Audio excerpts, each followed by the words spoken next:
जयप्रकाश नारायण का जन्म 11 अक्टूबर 1902 ईस्वी को हुआ था और इसका निधन 8 अक्टूबर 1989 ईस्वी को हुआ था। जन्म स्थान सिताबदियारा उत्तर प्रदेश के बलिया और बिहार हिसार जिले में फैला। इसको पुकार नाम इसके कौन कौन से नाम से पुकारा जाता था? बचपन में बाउल, बड़े होने पर जेपी के नाम से प्रसिद्ध हुए। अपने जन्म पक्षधरता के कारण लोकनायक के नाम से भी प्रसिद्ध हुए। माता का नाम फूल रानी और पिता का नाम हरिदिया। इसकी पत्नी थी प्रभावती देवी, प्रसिद्ध गांधीवादी ब्रज किशोर प्रसाद की पुत्री थी। शिक्षा, आरंभिक शिक्षा घर पर ही, फिर पटना कॉलेजिएट पटना में दाखिला हुए। यहीं बिहार में हिंदी की वर्तमान स्थिति विषय पर लेख के लिए सर्वोच्च पुरस्कार प्राप्त किए। इसके बाद पटना कॉलेज पटना में प्रवेश। असहयोग आंदोलन के दौरान शिक्षा अधूरी छोड़ी। 1922 में शिक्षा प्राप्ति के लिए अमेरिका गए। वहाँ कैलिफोर्निया, बर्कले, वाशिंगटन, मेडिसन आदि कई विश्वविद्यालयों में अध्ययन किया। मार्क्सवाद और समाजवाद की शिक्षा यहीं ग्रहण की। माँ की अवस्था के कारण पीएचडी न कर सके और देश लौट आए। इसके राजनीतिक जीवन कैसे रहे? 1929 में कांग्रेस में शामिल हुए। फिर 1932 में सविनय अवज्ञा आंदोलन के दौरान जेल गए। जेल से बाहर निकलकर कांग्रेस के अंदर ही कांग्रेस सोशलिस्ट पार्टी के गठन में अहम भूमिका निभाई। 1939 से 1943 में भी जेल गए। 1942 के आंदोलन से विशेष प्रसिद्धि मिली। आज़ादी के बाद 1952 में प्रजा सोशलिस्ट पार्टी के गठन में योगदान। धीरे धीरे सक्रिय राजनीतिक से स्वयं को अलग कर लिया। 1954 में विनोबा भावे के सर्वोदय आंदोलन से जुड़े। 1974 में छात्र आंदोलन का नेतृत्व किया और आपातकाल के दौरान जेल गए। इनके मार्गदर्शन में ही जनता पार्टी का गठन हुआ। कृतियाँ, रिकंस्ट्रक्शन ऑफ इंडियन पॉलिटी, कुछ कविताएं भी लिखी। डायरी एवं निबंध भी प्रकाशित हुए। सम्मान, 1965 में समाज सेवा के लिए मैग्सेसे सम्मान। 1998 में भारत रत्न भी इसको प्राप्त हुए। जयप्रकाश नारायण 20वीं सदी में भारत के एक प्रमुख समाजवादी विचारक, क्रांतिकारी नेता, समर्पित समाजकर्मी तथा विद्रोही स्वाधीनता सेनानी थे। उनका अध्ययन विशाल और वैविध्यपूर्ण था। राजनीतिक संगठन, कर्म और लोक सेवा का अनुभव व्यापक और गहन था। भारतीय जनता में उनकी अस्थायी विश्वसनीयता और प्रतिष्ठा थी। निष्ठा और अवसाय के परिपूर्ण अपने सक्रिय रचनात्मक सार्वजनिक जीवन में उन्होंने अंतर्राष्ट्रीय पहचान और प्रतिष्ठा कमाई। वे अपने समय में विश्व के गिने चुने हुए लोकतांत्रिक नेताओं में से एक थे। विदेश से अपनी शिक्षा पूरी कर लौटने के बाद उन्होंने स्वाधीनता संघर्ष में अपने को झोंक दिया। स्वाधीनता संघर्ष में उनकी भूमिका कर्मधारित थी। स्वाधीनता प्राप्ति के बाद उन्होंने सत्ता केंद्रित राजनीतिक बदलने के लिए लोक केंद्रित रचनात्मक राजनीतिक और समाज सेवा का मार्ग चुना। उन्होंने समता, न्याय, सामाजिक परिवर्तन और लोकतंत्र के पक्षधर पत्रकारिता की तथा लोक सेवा के अनेक कार्यक्रम और अभियान चलाए। पड़ोसी देश नेपाल लोकशाही के लिए हुए संघर्ष में भी उनका योग रहा। गांधीवाद के संघर्ष से आकर उन्होंने अपनी लोकनिष्ठा अधिक सुदृढ़ की तथा विनोबा भावे में आपातकाल लागू हुआ और जनतांत्रिक अधिकारों के लिए क्रूरतापूर्ण दमन किया जाने लगा। तब बिहार, गुजरात सहित समूचे देश के छात्र और युवाओं का आक्रोश फूटा। छात्रों और युवाओं के ही अनुरोध पर बुढ़ापा और बीमारी के बावजूद जयप्रकाश नारायण ने आंदोलन का नेतृत्व स्वीकार किया। तब आंदोलन ने देखते ही देखते राष्ट्रव्यापी संगठन रूप से धारण किया। जयप्रकाश नारायण लोकनायक कहकर पुकारे जाने लगे और वे युवा शक्ति के प्रतीक तथा युवाओं के हृदय सम्राट बन गए। उन्होंने संपूर्ण क्रांति का नारा दिया। सुविचारित राजनीतिक सामाजिक कार्यक्रम प्रस्तुत करते हुए उन पर अमल करने की व्यापक अपील की। उनका जबरदस्त असर पड़ा। देश में सत्ता परिवर्तन हो गया, किंतु संपूर्ण क्रांति का लक्ष्य अभी दूर था। सत्ता परिवर्तन उसका प्रारंभिक चरण भर था। आगे व्यापक सामाजिक कार्यक्रम थे जिन्हें अनवरत संगठित प्रयासों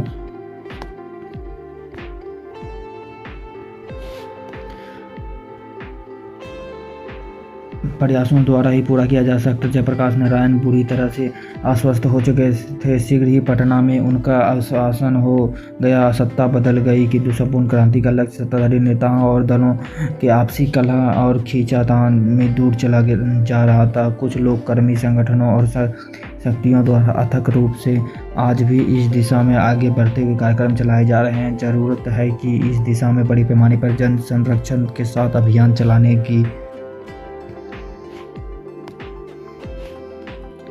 यहाँ 5 जून 1974 को पटना के गांधी मैदान में दिए गए जयप्रकाश नारायण संपूर्ण क्रांति वाले ऐतिहासिक भाषण का एक अंश प्रस्तुत है। संपूर्ण भाषण स्वतंत्र पुस्तिका के रूप में जनमुक्ति पटना प्रकाशित है। इस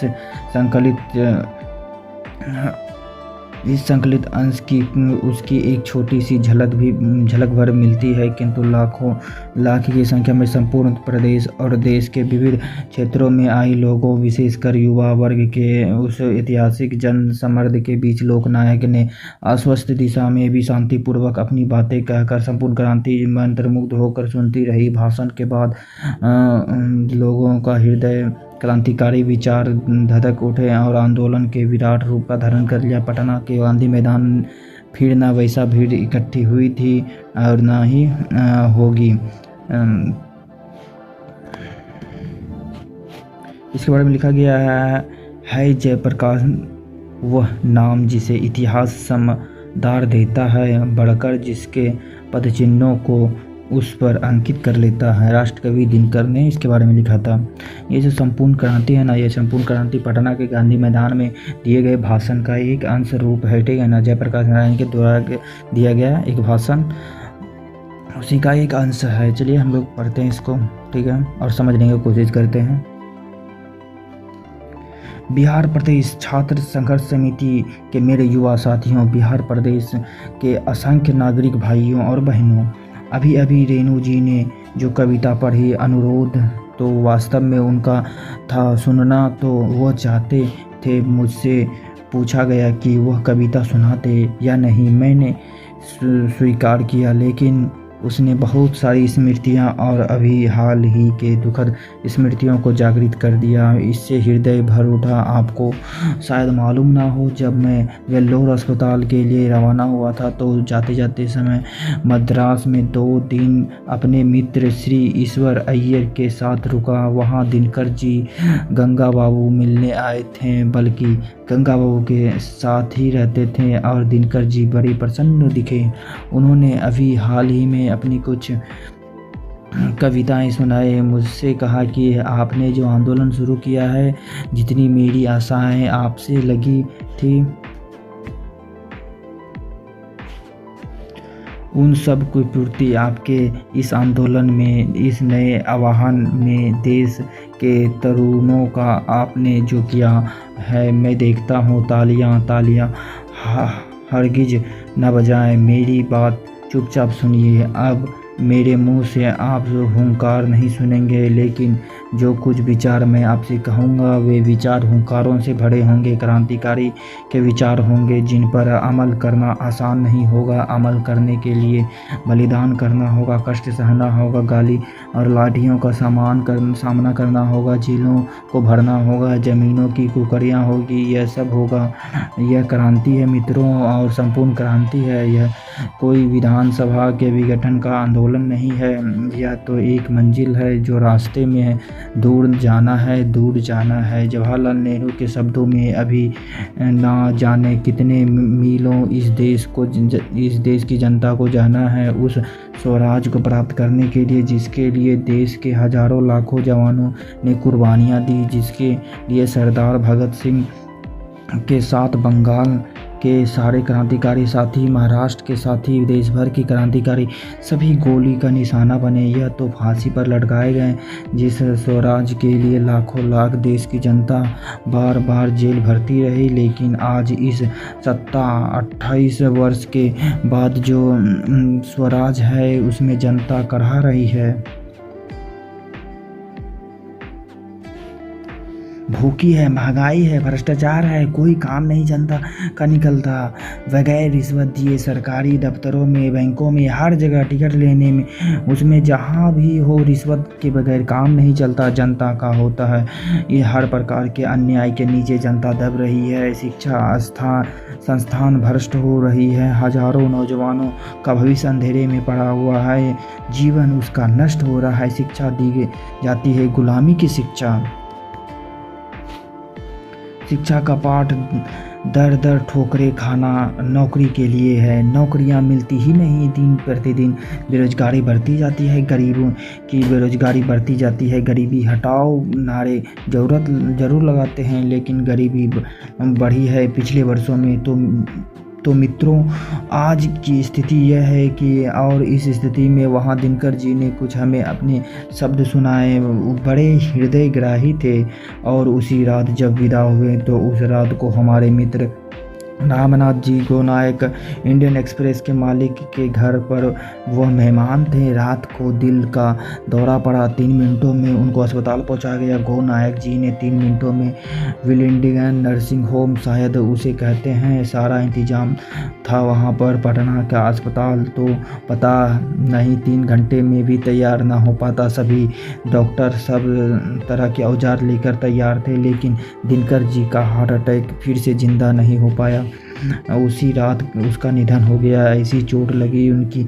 यह कविता सुन के उनका वो सुंदर सौम्य जोशीला चेहरा याद आ गया। आज लगता है कि हमारे 2 मित्रों की कितनी कमी है।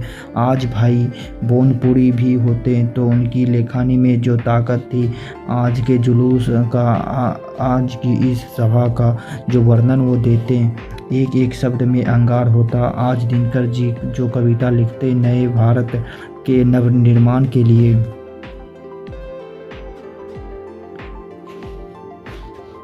जो देश के युवाओं और छात्रों और देशों के साधारण व्यक्तियों, नर और नारियों के द्वारा आज से ही हो रहा है, प्रारंभ हो गया है। वह कविता इस नवीन क्रांति का एक अमर साहित्य बन जाती है। लेकिन आज दोनों ही नहीं हैं, ना दिनकर जी ना बोनीपुरी जी।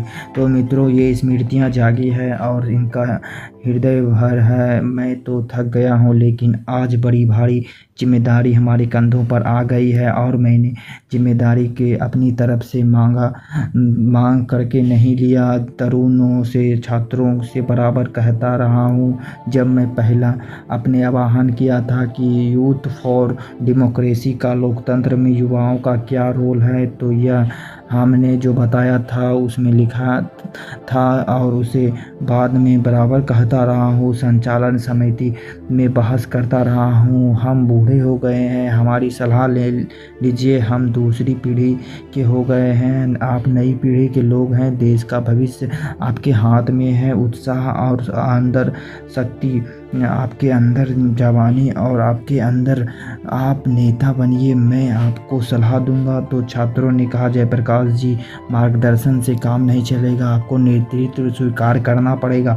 मैं टालता रहा, लेकिन अंत में वे लौट जाते समय मैंने उनके आग्रह को स्वीकार किया।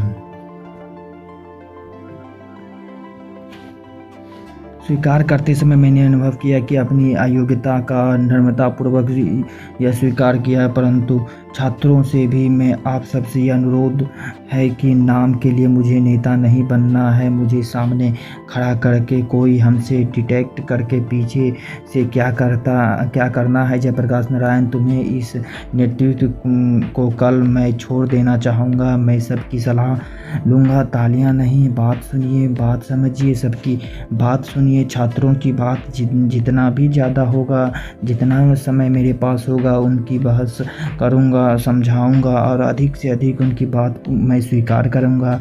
आपकी बात स्वीकार करूंगा, जन संघर्ष समितियों की, लेकिन फैसला मेरा होगा। इस फैसले को मानना होगा, आपको मानना होगा।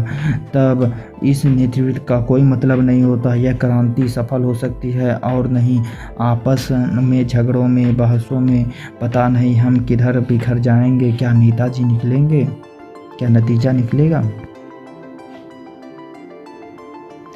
बहुत दिनों में सार्वजनिक जीवन में हूँ। 1921 में जनवरी महीने में इसी पटना कॉलेज में आईएससी के विद्यार्थी हमारे साथ हमारे निकट के साथी थे। वे छात्रवृत्ति पाने वाले थे, मुझे भी छात्रवृत्ति मिलती। अब अव्वल दर्जे के क्रीम थे उस समय विद्यार्थियों में और हम सब ने एक साथ गांधी जी के आह्वान पर असहयोग किया था। असहयोग करने के बाद करीब 1.5 वर्ष यूँ ही मेरा जीवन बीता। चूँकि मैं साइंस का विद्यार्थी था तो राजेंद्र बाबू के सचिव या मंत्री या मित्र जो कहिए माथुर बाबू, जमाता बाबू, फूलदेव सहाय वर्मा थे, उसके पास भेज दिया गया कि फूलदेव बाबू के साथ रहो और उनकी लेबोरेटरी में, उनकी प्रयोगशाला में कुछ प्रयोग करो और कुछ सीखो। महामना मदन मोहन मालवीय जी के मेरे हृदय में पूजा का भाव है, परंतु हिंदू विश्वविद्यालय में भी दाखिल होने के लिए मैं तैयार नहीं था, क्योंकि सरकारी रुपया, सरकारी एड मदद विश्वविद्यालय को मिलती थी। स्वतंत्रता नहीं, वह पूर्ण रूप से राष्ट्रीय विद्यालय नहीं था, तो मैं किस विद्यालय में नहीं जा पाता। बिहार के विद्यापीठ में मैंने परीक्षा दी, आईएससी की, पास तो करना ही था, पास कर गया।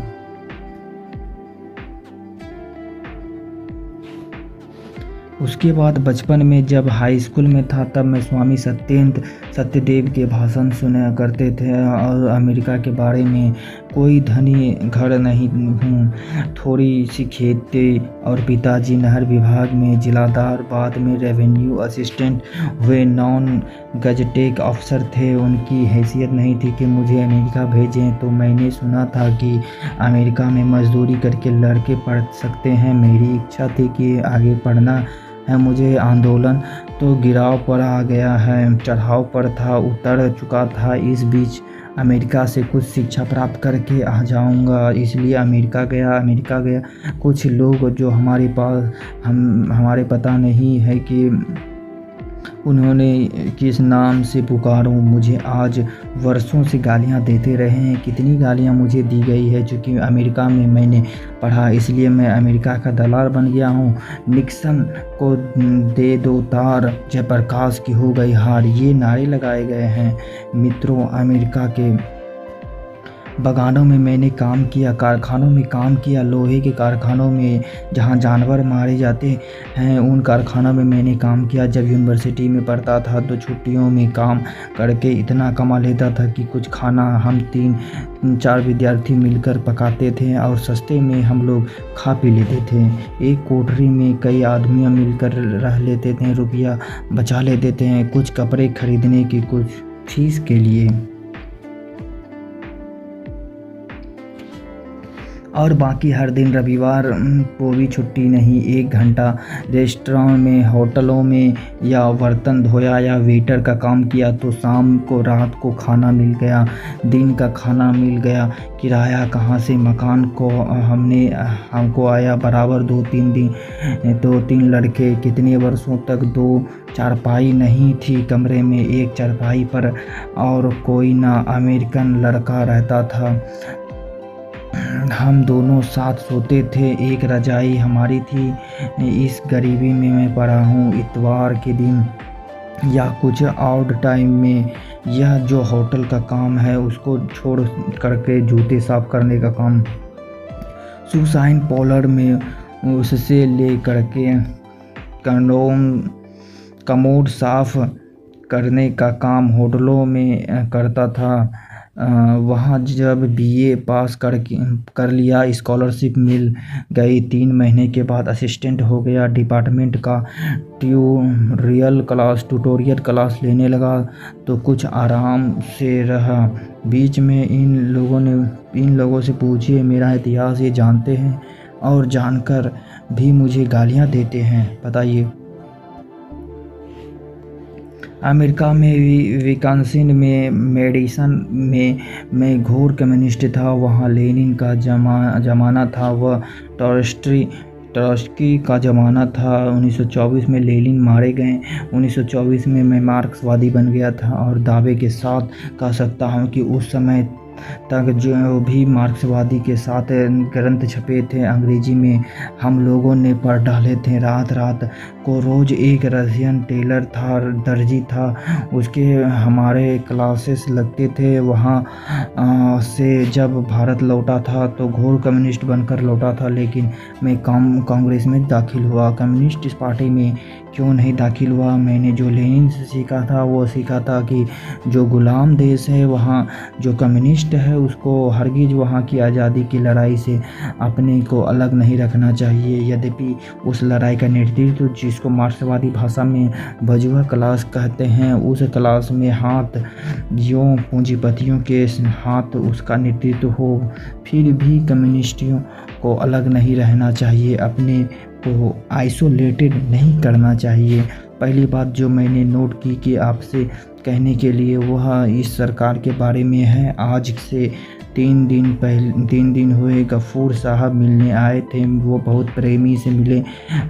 उसके 2 दिन बाद चंद्रशेखर बाबू मिलने आए। बहुत प्रेम से मिले, लेकिन प्रधानमंत्री से लेकर के दीक्षित जिससे नीचे सब लोग मुझसे डेमोक्रेसी का सबक सिखाते हैं। इनमें से किसी को कोई अधिकार नहीं है जयप्रकाश नारायण को लोकतंत्र की शिक्षा दें, लेकिन वे जयप्रकाश नारायण की शिक्षा देने की हिम्मत करते हैं। और इनकी हरकत देखिए, शांति में प्रदर्शन, शांति में जुलूस के लिए हजारों लोग आ रहे हैं। प्रदेश के कोने कोने से छात्र आ रहे हैं, किसान आ रहे हैं, मजदूर आ रहे हैं, मध्यम वर्ग के लोग आ रहे हैं। कहीं पैदल आ रहे हैं तो कुछ बसें से आ रहे हैं, कहीं रेलों से आ रहे हैं तो कोई ट्रक से भर के आ रहे हैं। डीजल अपना खरीद करके ले करके आ रहे हैं। जहाँ तहाँ रोका, इनको लड़कों को पीटा, गिरफ्तार किया अनायास कोई कारण।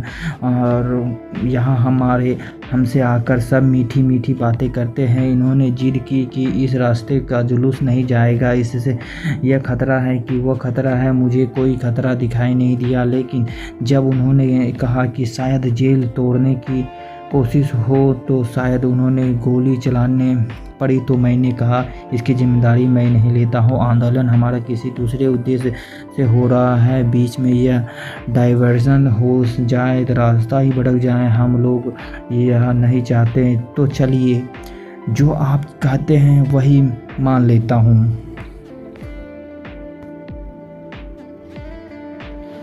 तो ये बिगड़े हुए भी छात्र लोग उधर से जाना था, आप उधर से क्यों आए? हालांकि वे उन लड़कों को लेकर आए और दूसरी बिल्डिंग में खड़ा करके, जो लड़के हमारी छात्र संघर्ष समिति के वहाँ जेल में हैं, उनको जुलूस दिखाने के लिए ले आए। मैं नहीं जानता हूँ कि अंग्रेजी सरकार के ज़माने में भी इस प्रकार का व्यवहार कभी हुआ हो, लेकिन लोग रेलों से उतार दिए गए, बसों से उतार दिए गए, टिकट था उनके पास, बेटिकट लोग थे उनको उतार दिया गया। लेकिन अलग मुजफ्फरपुर की रिपोर्ट आपने अखबारों में पढ़ी होगी, सारे डिवीज़न में क्या क्या नहीं हुआ। शर्म नहीं आती इन लोगों को? डेमोक्रेसी की बात करते हैं।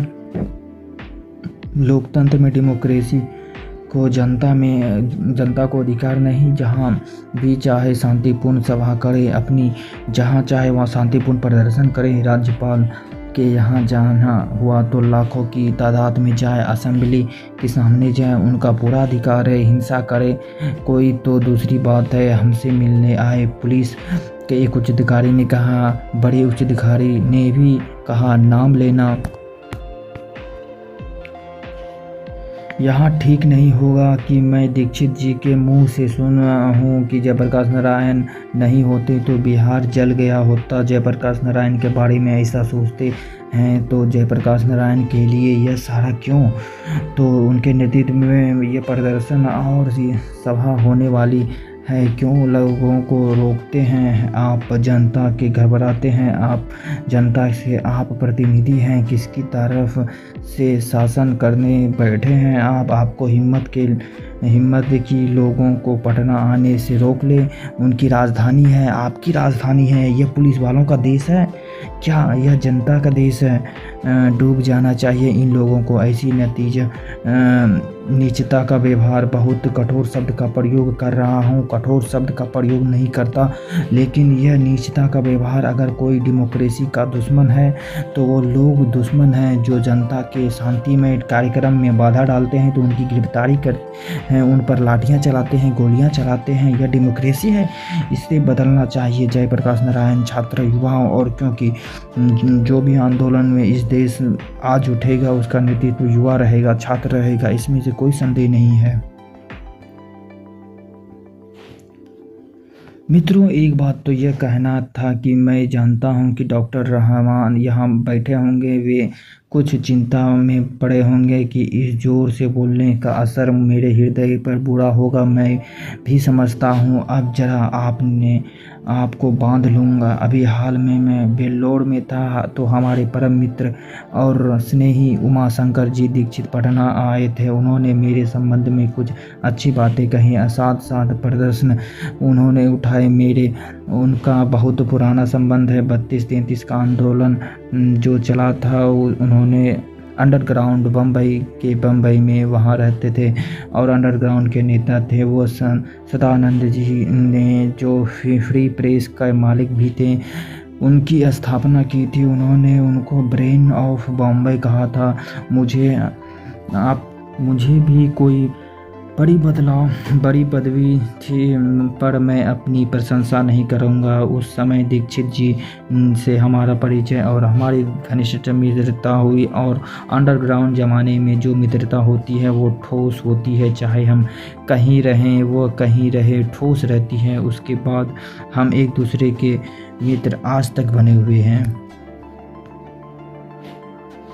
कुछ ऐसे मित्र जिनके भाव अच्छे हैं हमारे पुराने मित्र जो सोशलिस्ट पार्टी में थे और जो नहीं भी थे, चाहते हैं कि जयप्रकाश नारायण और इंदिरा जी में कुछ मेल मिलाप हो जाए। तो मित्रों, मेरे किसी व्यक्ति से झगड़ा नहीं है, चाहे वो इंदिरा जी हो या कोई हो।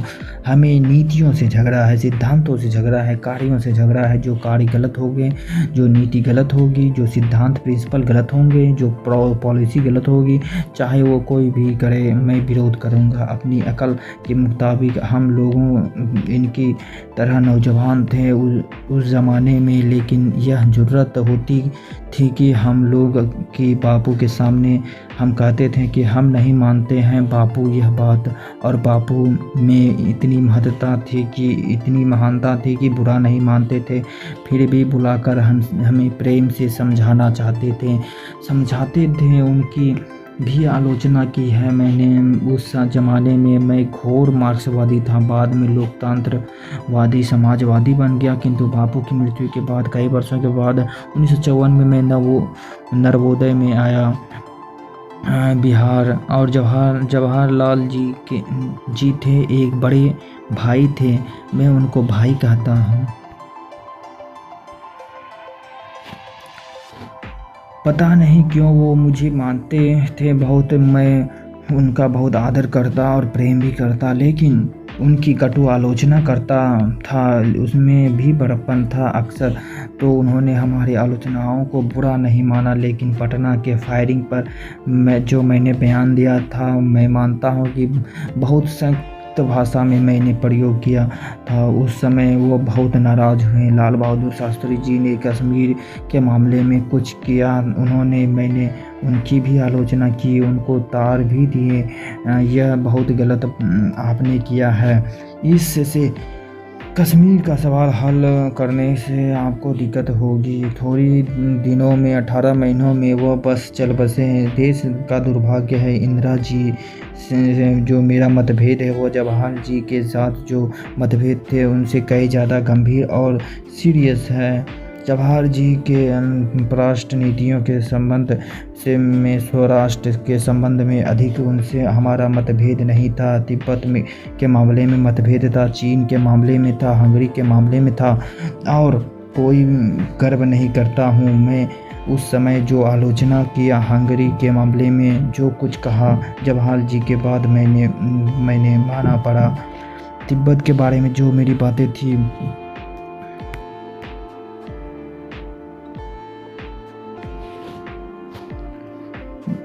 तिब्बत के बारे में मेरी बातें तो मानी उन्होंने, लेकिन जब चीन ने उन्हें धोखा दिया तो उस धोखे के कारण उसने हृदय को ऐसी चोट लगी कि 2 बरस में चल गए, संभाल नहीं सके। ऐसा घाव लगा कि जब चीन ने आक्रमण कर दिया, वो कभी उम्मीद नहीं करते थे, आशा नहीं करते थे कि चीन ऐसा करेगा। थोड़ी इनकी भी गलती थी तो परराष्ट्र नीतियों के संबंध में मतभेद था, उनसे अंतर्देशीय प्रश्नों में भी नहीं था उनका मतभेद। अब तक एक बात ले लीजिए जिनसे चलते बहुत ज़्यादा करप्शन राजनीति में है, वो क्या है? इलेक्शन का खर्चा, चुनाव का खर्चा, करोड़ों रुपये वे चुनाव पर खर्च करेंगे। एक तरफ गरीबी हटाओ का नारा लगाए जाएंगे, समाजवाद का नारा लगाए जाएंगे, और यह सब रुपया ब्लैक मार्केटिंग लोगों से आप इकट्ठा करके अनअकाउंटेड मनी, करोड़ों रुपये में जिसका कोई हिसाब नहीं होता है, कोई किताब नहीं। आज से नहीं, बरसों से मैं पुकार रहा हूँ भाई, इस चुनाव की प्रसिद्धि आमूल परिवर्तन होना चाहिए, चुनाव का खर्च कम करना चाहिए। अगर चाहते हैं तो आप गरीब उम्मीदवार खड़े हो सके, मजदूर उम्मीदवार खड़ा हो सके, किसान उम्मीदवार खड़ा हो सके, गरीब पार्टी जो पार्टी गरीब है वो भी अपना उम्मीदवार खड़ा कर सके। सुनता है कोई? प्रेस की रिपोर्टों से पता चलता है कि इस आंदोलन के द्वारा मैं दल विहीन लोकतंत्र की स्थापना करना चाहता हूं। दल विहीन लोकतंत्र सर्वोदय विचार का मुख्य राजनीतिक सिद्धांत है। उस विचार का प्रचार पिछले वर्षों में मैं करता था और ग्राम सभाओं के आधार पर दल विहीन प्रतिनिधित्व स्थापित हो सके, इसका प्रयत्न भी करता हूं। वर्तमान आंदोलन के संदर्भ में मैंने दल विहीन लोकतंत्र का जिक्र नहीं किया है, फिर भी मैंने पुराने विचारों को लेकर जनता में, विशेषकर बुद्धिजीवियों में काफ़ी भ्रम फैलाया गया। केवल अपने कम्युनिस्ट भाइयों के भ्रम विचार प्रचार सफाई के लिए इतना नहीं कहूँगा कि दल विहीन लोकतंत्र जो मार्क्सवाद थे लेनिन के मूल उद्देश्यों से है, यद्यपि वह उद्देश्य दूर का है। मार्क्सवाद के अनुसार समाजवाद जैसे जैसे साम्यवाद की ओर बढ़ते जाएंगे, वैसे वैसे राज्य स्टेट का क्षय होता जाएगा और अंत में स्टेटलेस सोसाइटी कायम होगी। वह समाज अवश्य ही लोकतांत्रिक होगा, बल्कि उसी समाज में लोकतंत्र का एक सच्चा स्वरूप प्रकट होगा और वो लोकतंत्र निश्चय ही दलविहीन होगा। जब स्टेटलेस सोसाइटी शासन मुक्त समाज बनता है तो वह शायद ही दलयुक्त होगा। आश्चर्य है कि कम्युनिस्ट बंधुओं को अपने इस मूल सिद्धांत का विस्मरण हो गया है। जहाँ तक वर्तमान आंदोलन का प्रश्न है, मेरा या अन्य किसी अन्य छात्रों की या अन्य ना विपक्षी राजनीतिक दलों की, ना सर्वोदय सेवाओं की है कल्पना। इससे दलविहीन लोकतंत्र पैदा होगा, विधानसभा के विघटन हो जाएंगे, 6 महीने या वर्ष भर फिर चुनाव प्रचार होंगे जो वर्तमान कानून या चुनाव प्रणाली के अनुसार होंगे। विधानसभा के विघटन के संभावना तो यही है कि वर्तमान कानून तथा विनियम आदि अंतर्गत ही पुनर्विचार होंगे। इसलिए प्रश्न उठता है कि जैसे कि पिछले सप्ताहों में कई बार उठा भी है, उस हालात में विधानसभा के विघटन से क्या लाभ होगा। मुझे खेद है कि इसका उत्तर पिछले दिनों में मैंने बार बार दिया है, पर इसको समझने की कोशिश थोड़े ही लोगों ने की है। इसलिए बार बार मुझसे यह सवाल होता है कि जयप्रकाश नारायण वर्तमान चुनाव प्रसिद्धि और विधानसभा के चुनाव को कौन सा विकल्प पेश कर रहे हैं। मेरा अपना विकल्प चुनिए, नए ढंग का, जिसे घिसे पिटे राजनीति का चिंतन से भिन्न है, इसलिए वह लोगों की समझ में नहीं आता। अगर मैं कह दूं कि मेरा विकल्प यह है कि मैं इस आंदोलन और संघर्ष से एक नई पार्टी का निर्माण करूंगा, तो सब लोग मेरी बात आसानी से समझ लेंगे और उसके बाद मेरी आलोचना शुरू हो जाएगी। यह आम आदमी केवल अपनी सत्ता के लिए छात्रों को जनता आंदोलन को दुरुपयोग कर रहा है। लेकिन जब मैं कोई नई बात कहता हूँ तो उसको समझने की कोशिश कम होती है या नहीं होती है। तो क्या मेरा यह कहना है कि संक्षेप में आज की परिस्थिति में आम जनता, आम मतदाता के केवल इतना ही अधिकार प्राप्त है कि चुनाव में अपना मतदान करे, परंतु मतदान प्रक्रिया ना स्वच्छ ना स्वतंत्र होती है, ना उम्मीदवारों का चयन में मताधिकारियों का हाथ होता है।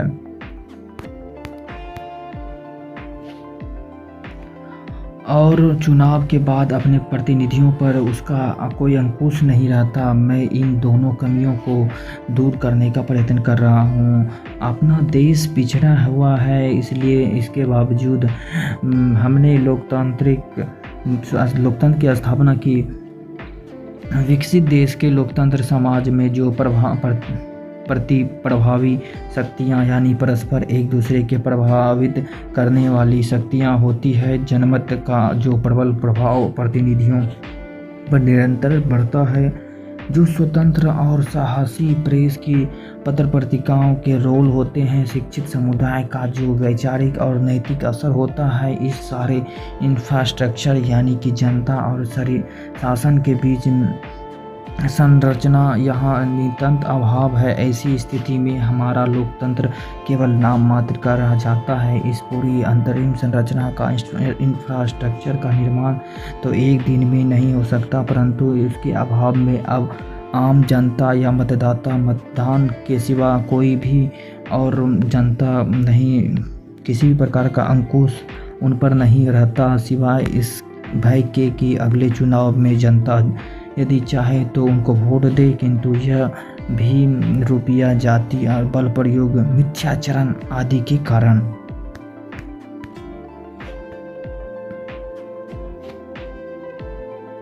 निष्प्रभा हो जाता है। अब चूंकि प्रदेश के छात्र, युवक, सर्वसाधारण जनता जागृत हो गए हैं, वे आगे बढ़ रही है और कुछ नया चाहती है, वर्तमान परिस्थिति में परिवर्तन चाहती है।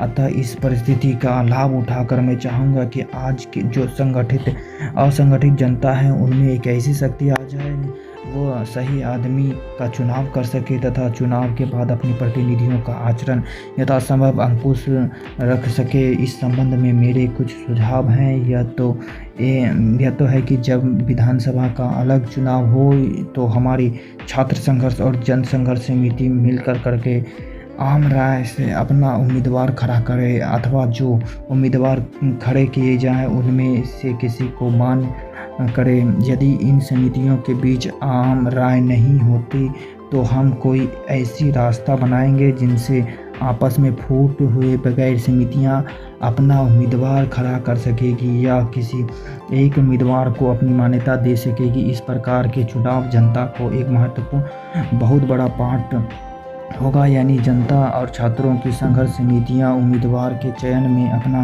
महत्वपूर्ण रोल अदा करेगी। दूसरी बात यह है कि जो भी उम्मीदवार आम क्षेत्र चुनाव जीतेगा उस भावी कार्यक्रम पर कड़ी निगरानी रखने का काम संघर्ष समितियां करेगी, और अगर उस क्षेत्र का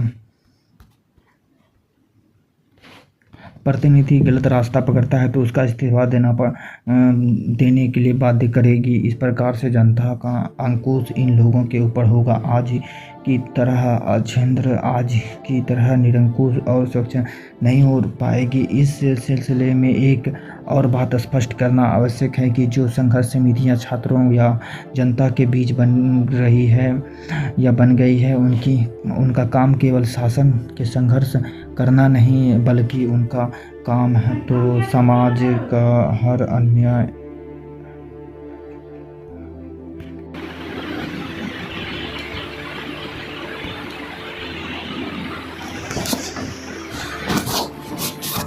इस सिलसिले में एक और बात स्पष्ट करना आवश्यक है कि जो संघर्ष समितियाँ छात्रों को जनता के बीच बन रही है उनका स्पष्ट केवल काम शासन या संघर्ष करना नहीं, बल्कि उनका काम तो समाज के हर अन्याय और अनीति के संघर्ष के विरुद्ध करना होगा। और इस प्रकार से इन समितियों के बराबर एक महत्वपूर्ण कार्य रहेगा। गांव के छोटे अफसरों या कर्मचारियों की, चाहे वो पुलिस हो या अन्य किसी भी प्रकार के घूसखोरी लेती है तो उसके खिलाफ तो संघर्ष ही रहेगा, जिसके साथ ही साथ जिन बड़े किसान ने बेईमानी या फर्जी बंदोबस्तियाँ की है उनका भी विरोध होगा। समितियाँ करेगी और उनको दुरुस्त करने के लिए संघर्ष करेगी।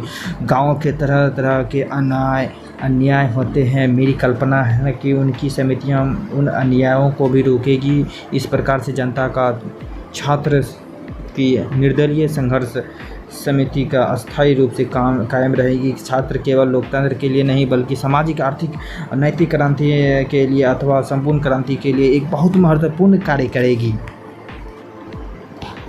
यहाँ पे ये चैप्टर ख़त्म होता है और ये चैप्टर में संपूर्ण क्रांति का जो नारा जयप्रकाश नारायण जी ने दिया है, इसका ये जो पटना के गांधी मैदान में दिए गए भाषण का एक अंश है, ठीक है ना। वो अपने बारे में बताते हैं कि वो कैसे अमेरिका में पढ़े, ठीक है ना, कितने गरीबी के कारण वो अमेरिका गए और अमेरिका में जाके पढ़ाई किए, वहाँ पे होटलों में काम किया, बर्तन साफ़ किया, जूते साफ़ किए और उन्होंने बहुत ही संघर्ष के साथ पढ़ाई किए। फिर उन्होंने